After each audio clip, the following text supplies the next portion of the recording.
Hello everyone.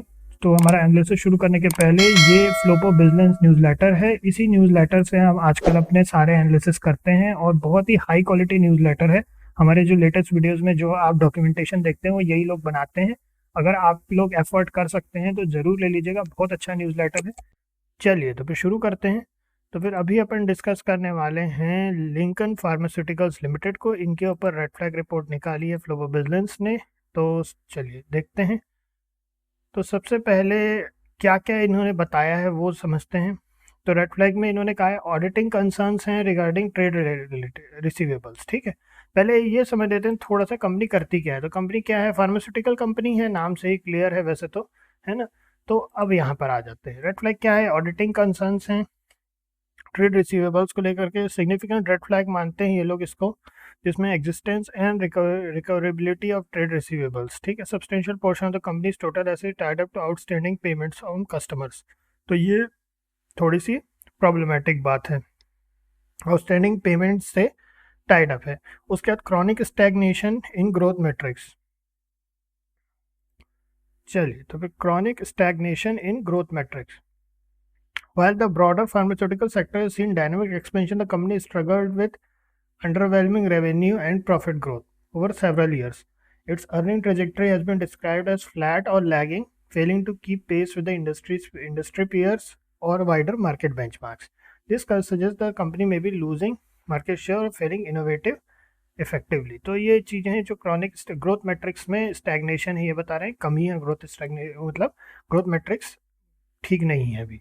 फिर operational metric compression है, तो operational metric downward pressure on its operating in gross margin है। फिर उसका एब्सेंस ऑफ इंस्टीट्यूशनल बैकिंग, तो lack of interest on mutual fund and large institutional investors. तो institutional backing मतलब FIIs और डीआईआईज उतना इंटरेस्ट भी नहीं दिखा रहे हैं इसमें। फिर वर्किंग कैपिटल इंटेंसिटी, तो working capital heavy business model है इनका। तो noticeable rise in debtor days, meaning it company taking large.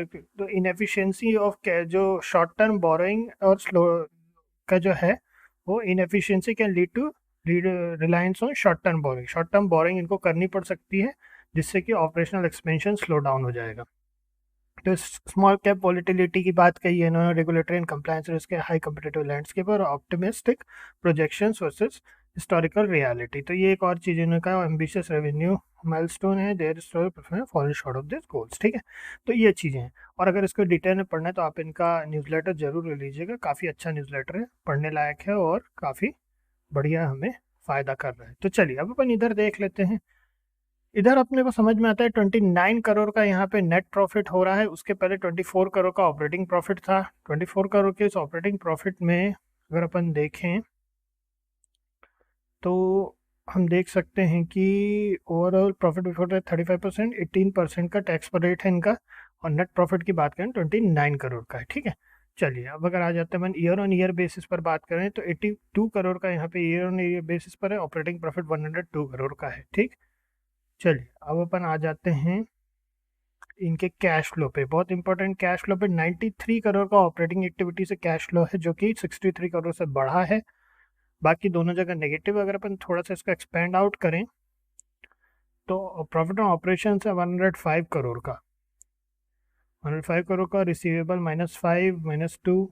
ठीक है, और उसके बाद फिर 3 करोड़ का वर्किंग कैपिटल आइटम्स है। ठीक, तो इस तरीके से यहाँ पर 8 करोड़ का नेट पॉजिटिव कैश फ्लो, जो कि ठीक है, 2025 में इन्होंने ठीक ठाक किया है। प्रमोटर होल्डिंग का अगर अपन बात करें तो प्रमोटर होल्डिंग है 49.78% की प्रमोटर होल्डिंग है, और जो कि बढ़ा है इनका। एफ की बात करें तो 4.70% की एफ की होल्डिंग है, और डी ने 0.01% से हल्का सा इंटरेस्ट शो किया है एकदम। अगर अपन एफ की बात करें तो सिर्फ एक फंड का ही नाम इसमें दिया हुआ है, केवल एक फंड का नाम दिया हुआ है 1.33% का, उसके सिवाय और किसी का नहीं दिया है। गवर्नमेंट की कुछ होल्डिंग नहीं है, और पब्लिक होल्डिंग है 45.51% की। अगर अपन यहाँ पे इनके चार्ट को देखें तो बहुत ज़्यादा वॉलिटिलिटी, बहुत एक्सट्रीम वॉलिटिलिटी अपने को देखने को मिल रही है। एट 623.55 रुपीज़ रेट जो अभी चल रहा है इनका, उसके ऊपर अगर अपन देखें तो volatility extremely high bar volatility है। ठीक है, और वीकली बेसिस पर है ये चार्ट।